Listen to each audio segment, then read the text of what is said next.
What's going on, guys? Welcome back to the Social Club, where everyone has a voice, and welcome to the Social Club football event. 31 days, 31 videos. All August long, we're bringing you daily football content, from the NFL to college football and everything in between.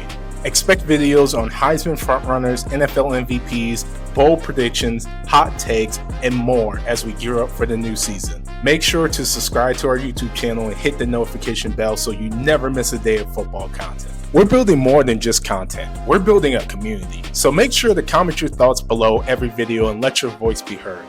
Other than that, go ahead and pull up a chair, grab a plate, and let's talk football. So there's been a lot of talks about the top 10 QBs in the NFL going into this season.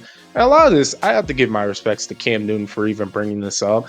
Because no matter what you guys think about Cam Newton has a voice. All right. He has a seat at the table for all of his accomplishments. So him stating about Jalen Hurts and pretty much saying he's not a top 10 QB kind of inspired me to want to create my own top 10 list going into the season. Now, before I give you my list, I do want to give out some criterias on how I at least saw this and how I was going to create this list. So number one, and this is my most controversial one, but you have to have at least 2 back-to-back seasons of good QB play for me to put you in the top 10 list. And I do that for 2 reasons. One, some people just have really extremely good years, just out of nowhere. Everything clicks for them. It happens, right? And number 2, which is more important, I don't like the idea of putting a rookie QB in the top 10. I just don't. I don't think it's right. I don't think it's really fair. And the sophomore slump is a very real thing. And part of the reason, I think a great example of this that we've just seen of why I have a rule like that is CJ Stroud. Now, there's a lot of reasons why CJ Stroud didn't have as good of a season as he could have had. You know, a lot of his receivers did get hurt. Those things matter. But just looking at it, that he's a great example of a player his rookie year where anyone will argue that he was a top 10 QB to now this or the previous year where you saw his performances like, he's good but not great. He's not in the elite area. And that's why I do this. So just so I'm clear with you guys, players like Bo Nix, players like Jaden Daniels is not going to be in my top 10 list. Just making that clear right off the bat. With that being said, the second thing that I look for that I think is very important is that I do have to analyze the passing yards, the touchdowns, and interceptions. All that stuff matters to me. And obviously, like when you're assessing a QB, I think that should matter. Like, I don't think that's a controversial take, but I want to make that clear. Yes, I'm looking at the passing yards, the TDs, and the interceptions. The third, winning does matter. However, winning is not a QB stat personally. I think QBs contribute to winning, and that's something that does matter. However, if it is strictly based off of wins and losses, I don't think that's 100% a fair metric to judge a QB because it is a team sport. A great example is you look at a guy like Joe Burrow. Joe Burrow last year was, first of all, the leader in passing yards. He threw for 4,900 yards. He had 43 touchdowns and 9 interceptions, and there wasn't even a talk of having him in the MVP. And everyone wants to put up their Lamar Jackson. Everyone wants to put up the Josh Allen stats and all that stuff. Put Joe Burrow's stats in there. But no one talked about it because he didn't even make the playoffs. So winning does matter. I'm not just going to completely cancel it out. However, it is not a defining metric when I look at QB play. Because sometimes, again, QBs, really great elite QBs can be on bad teams. And it just happens. And the last thing, now, if you hated me for the first thing I said, you're definitely going to hate me for this last thing that I judge it on, is that at the very end, I look at the stats, I judge the wins, but appropriately. I don't put any rookies on. But then the most important thing, I look at my top list, top, down, top, and there can't be a player over a different player that I wouldn't want on my team. So let me give you an example of that. Justin Herbert, from a stats perspective, A lot of people are going to argue about his stats and everything that he's done. However, from a talent perspective, just watching the guy play, it's going to be very hard to not put Justin Herbert in the top 10.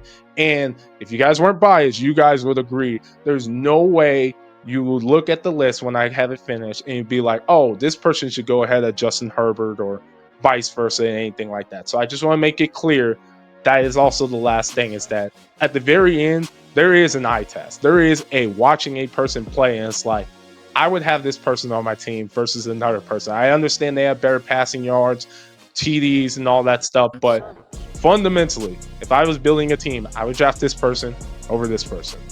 And I think that matters. So with that being said, let me go ahead and give you my list here. Now, 1 through 3, I'm not arguing with anyone on that. You can change it. You can interchange this however you want. My first one is Patrick Mahomes. My number 2 is Josh Allen. My number 3 is Lamar Jackson. I feel like those 3 are interchangeable at this point. Whichever one you want to put up, I really don't care. If someone says Lamar Jackson is the greatest QB we've ever seen, great argument for it. Go for it. Josh Allen, league MVP. Go for it. You can have him as your number 1. Patrick Mahomes, straight baller. He almost had a 3-peat here. Like, you know, I don't see a point in it. Those are my top 3. In my particular order was Patrick Mahomes, Josh Allen, and Lamar Jackson. But any one of those 3 could be that number 1 slot and vice versa. So I don't mind that at all. My number 4 is absolutely Joe Burrow. And I mentioned this before. Because he's not winning at the same rate as some of these other QBs, people are just starting to forget how good of a player he is. Because, and I understand Cincinnati's a small market. Who's turning on the Cincinnati Bengals game? Like, I get it. I get it. I'm not doing it. You know, I'll be honest. So, but honestly, he is phenomenal. And if he was on a half coherent organization, he would have definitely had the Super Bowl ring by now. I mean, even when you look at that Super Bowl and you go back and look at it, you got to remember, this guy went to the Super Bowl and he didn't have an offensive line. He was sacked 7 times in a Super Bowl. And he was 1 play away from winning. I mean, he's the real deal. If he was on a half decent team, Joe Burrow could easily be the best QB in the league. But regardless of that being said, the guy threw for 4,900 yards, 43 touchdowns, and 9 interceptions. There's usually the point where I try to compare his 2023 stats, but he was injured for the majority of the year. So I do have to give a little bit of leeway with that. But again, it's one of those things where there is zero argument in the world with the people who I say below this list that you would say, I would take those players before I take Joe Burrow. And if you are, bro, comment down below. Let everyone laugh at you because it's just absolutely insane. I think Joe Burrow is a safe number 4 in this slot. My number 5 is Justin Herbert. Now, this one might be the most controversial because I think Justin Herbert's finally getting to that point where people are questioning, should he be in the elite QB group? And for good reasons. I understand that. He's definitely had some hiccups, some really strong hiccups. And to go over his stat, you know, in 2023, he had 3,100 yards, 20 touchdowns, 7 interceptions. This last year, which was way better, he had 3,800 yards, 23 touchdowns, and 3 interceptions. And really looking at what he did, I mean, his efficiency is off the charts. And you also have to remember who's on his team that he's throwing to. He threw for 3,800 yards with his lead receiver being Ladd McConkey, a rookie. Like, you know, it is what it is. And you know, Quentin Johnson, which, you know, he can't really catch that well. I mean, he had a solid season, but I think a lot of it really had to do with Justin Herbert's greatness. I'm not ready to take him out of the elite QB group. So I got to keep him there personally. And I think his stats are still prevailing. I'm interested to see what he'll do this year. I think if there's ever type of setback, then that's more than enough for people to finally say you got to take him out of the elite QB caliber. But I'm not there yet, so I'm not doing it. He's definitely my number 5 QB.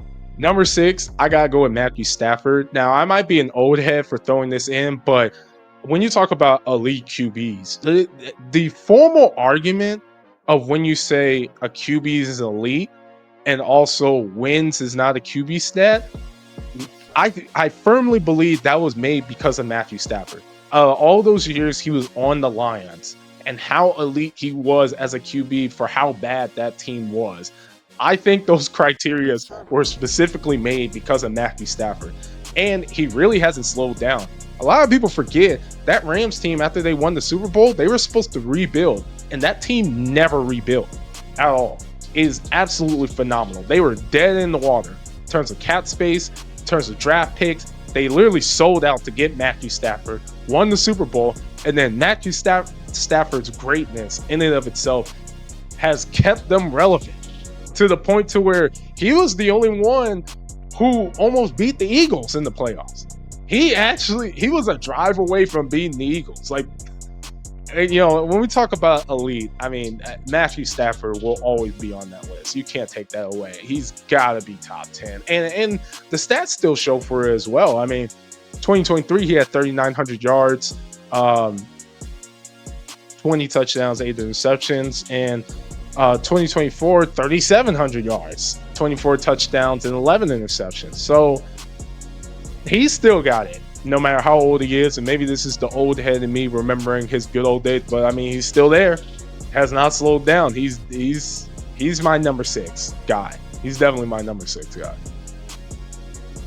Number 7 is Jared Goff. Now, that last point that I made when I said my number 4 point was when you look at the list from top to bottom, you have to look at the players and be like, okay, well, I'm not going to pick a certain guy over this other guy, regardless of the stats and stuff, just looking at him play the game and stuff. And Jared Goff was the reason why I had to preface that at the beginning, because Jared Goff, for argument's sake, just strictly stats, you can argue that he's top 5 and really into the top 3 category of best QBs in the NFL.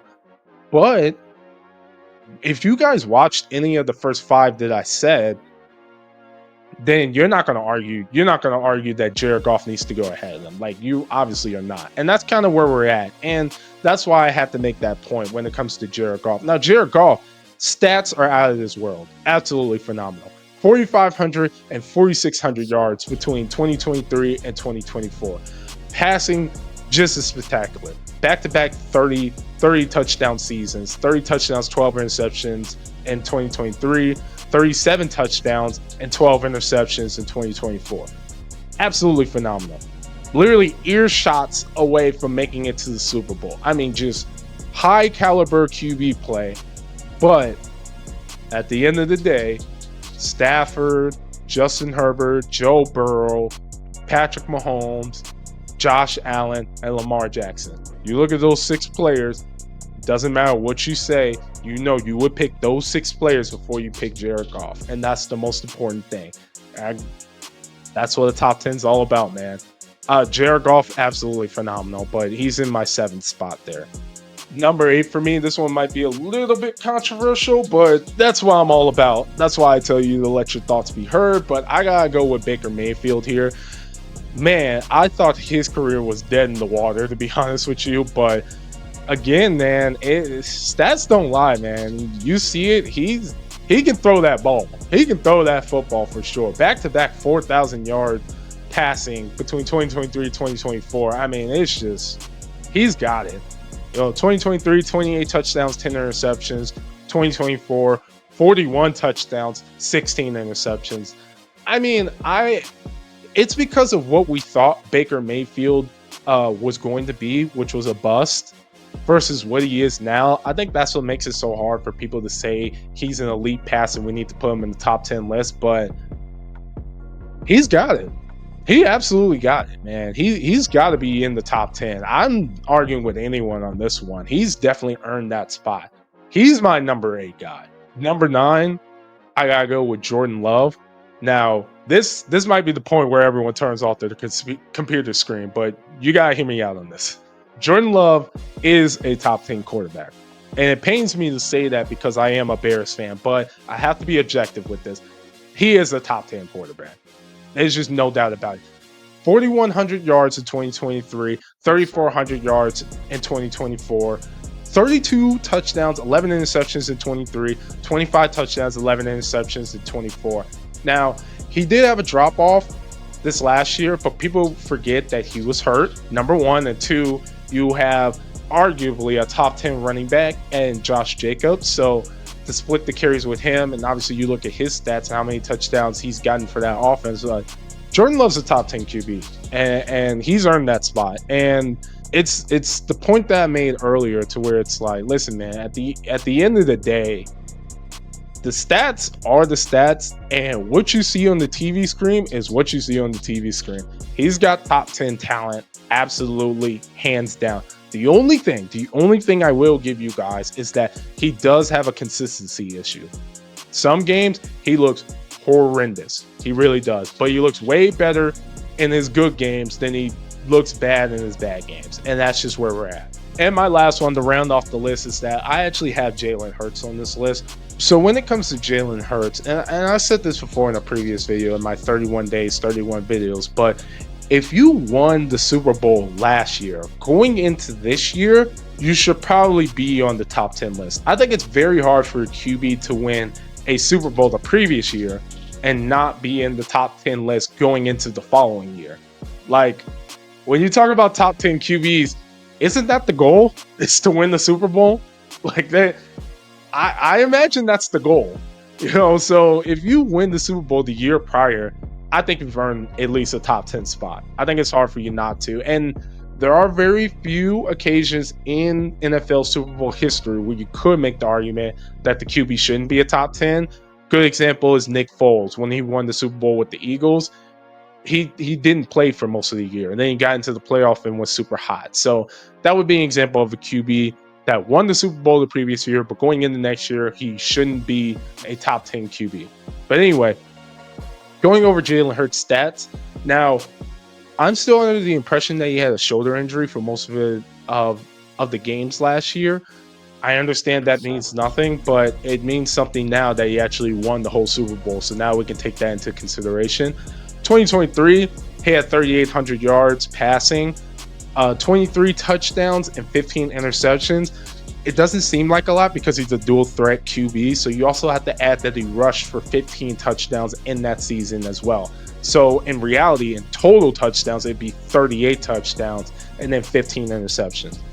And then in 2024, he didn't have as many passing yards. He only had 2,900 passing yards, but the production is pretty much the same, where 18 touchdowns passing, 5 interceptions, but also 14 rushing touchdowns. So it would be 32 touchdowns in total and then 5 interceptions.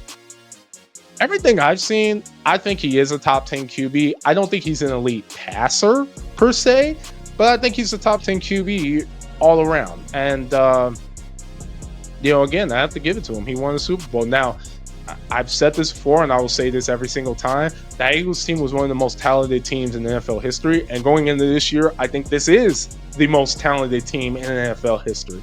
Just from the talent on the stat sheet. I don't know how they're going to play, but he's earned it. He's got it. I know it makes a lot of people mad. I apologize, Cam Newton, but I have to disagree on that. I think he is a top 10 QB for this reason. And I'm going to go through my list one more time. But again, like I told you guys before, when I go through my list, I would love it. You can comment down below.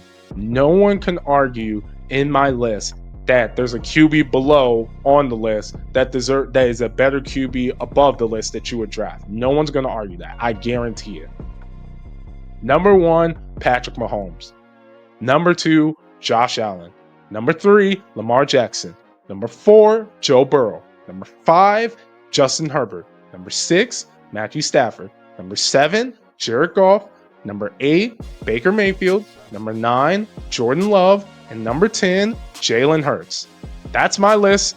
Who do you have?